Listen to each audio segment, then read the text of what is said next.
অনূর্ধ্ব-23 Asian cup বাছাই পর্বে বাংলাদেশের খেলার সময়সূচি ঘোষণা। আগামী সেপ্টেম্বর মাসে শুরু হতে যাচ্ছে এএফসি অনূর্ধ্ব-23 এশিয়ান কাপ বাছাই পর্ব।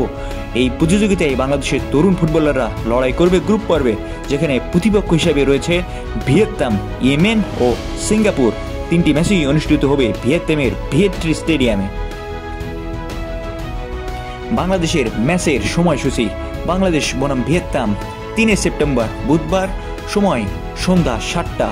বাংলাদেশ বনাম ইয়েমেন তারিখ 6 সেপ্টেম্বর শনিবার, সময় বিকেল 4টা।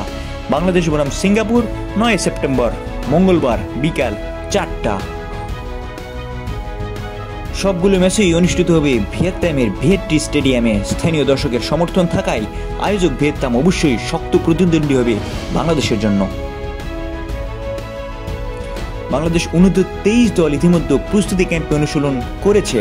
কোচ ও টিম ম্যানেজমেন্ট আশাবাদী, সঠিক পরিকল্পনা ও লড়াইয়ের মানসিকতা নিয়েই মাঠে নামতে পারলে তরুণরা চমক দেখাতে সক্ষম হবে।